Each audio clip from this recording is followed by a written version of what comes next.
So whether you should shave your legs or not is one of the most controversial things in cycling and triathlon. And today I'm going to try to convince you why I think you should.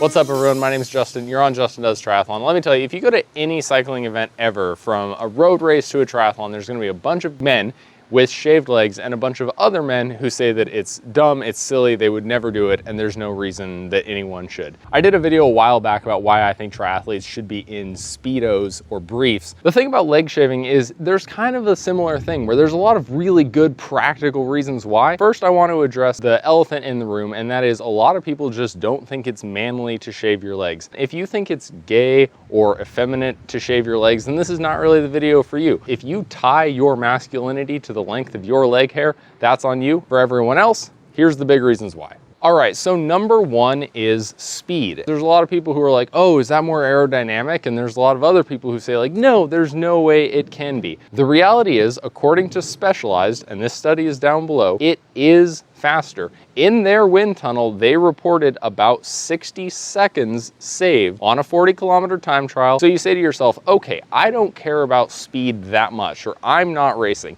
That's fine. Here's the thing, that amount of time saved is equivalent to going from a round tube traditional bike to something like an aero road frame. In Specialized's case, their Venge. And a lot of people are spending thousands of dollars to upgrade to these super aerodynamic bike frames. So if you're the type of person who's gonna be spending thousands of dollars to upgrade to an aero frame, or you spent hundreds of dollars on an aero helmet, or a couple $100 on a skin speed suit, shaving your legs is worth a similar amount of aerodynamic gain. So if you're the type of person who's already going out to purchase all of these aerodynamic upgrades, not shaving your legs is essentially leaving free time out on the course that you could get without spending a ton of money. And if you're thinking to yourself, okay, I'm not crazy fast, that's fine too, because the way aerodynamics work is the slower you are, the more time you spend out on the course, the bigger savings you get by having more aerodynamic advantages. All right, so number two on this list, and this is actually a huge one for me, and that is injury recovery.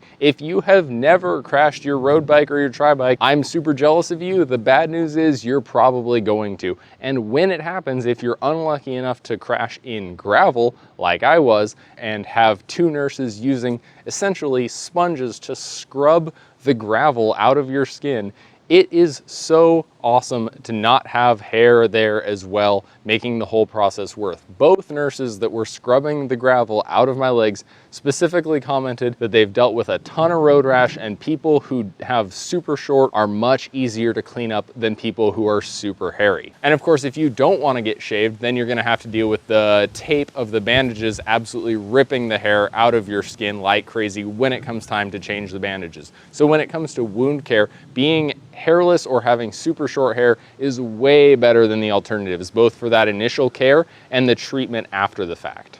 Number three comes down to putting things on your skin in your routine. So I'm about as white as anyone can possibly be. So for me, that means I put on a ton of sunscreen, and not having to rub the sunscreen into the hair makes that process go a lot faster. For those of you who use Body Glide to get your wetsuit off after a race, it's much easier to go on if you're not having to rub it into your hair. Anything you put on your skin is much easier with less hair. Number four kind of continues the trend of lotion, and that is massages. Much more comfortable without hair. You don't want to be having your hairs tugged on when you're getting a sports massage. They're painful enough as it is. Number five is a little thing, but I absolutely hate bugs. And when my legs are super hairy, all of the gnats and little mosquitoes and bugs that I seem to run into on my ride just get stuck in my leg hair. What feels like just dozens or hundreds of bugs just stuck in my leg hair. And I'll tell you what, when you shave your legs, it's not like you don't get any bugs on you at all, but you definitely get fewer of them, and for me, that's worth it. It's getting super stormy out here, so we're gonna head inside. I'm gonna show you the process and the tools that I use to actually shave my legs so I don't have to spend a ton of time on it, and it's super easy.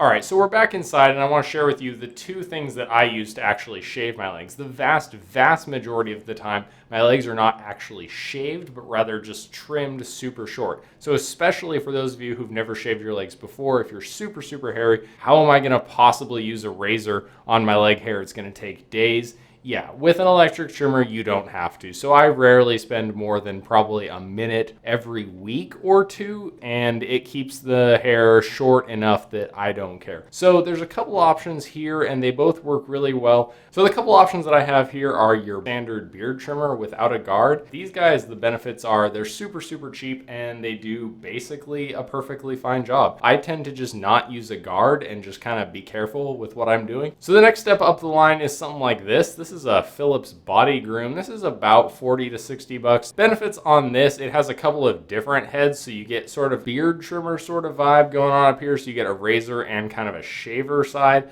And then on this side, you have an adjustable section so you can determine how long you want your leg hair to be. If you're the type of person who shaves your chest, this would work really, really well as well. You can go from, short to long, whatever. I feel like with this foil section, the Body Groom does a better job of getting your hair cut really, really closely. So if you're looking for a one-stop solution, the Body Groom is definitely better. It just costs a little more, but I would say that cost is justified. Lastly, like I said, the pro tips, make sure that your legs are totally dry when you shave. And then there's always the question of, if you start shaving your legs, how high up do you go? And for that, I say that's between you and the person who sees your happy bits. So with that, I'm going to sign off. I hope you now feel a little bit more enlightened at the very least as to some practical reasons why people do it. I swear, in my opinion, there's some real benefits, and I think more people should check it out. I hope you guys stick around, subscribe. There's a ton of content on the way and already for beginner and intermediate triathletes, swimmers, cyclists, and runners. A lot of vlogs and racing coming up soon, so stick around for those. Have a great rest of your day, everybody. Go do some kick-ass training of your own. See ya.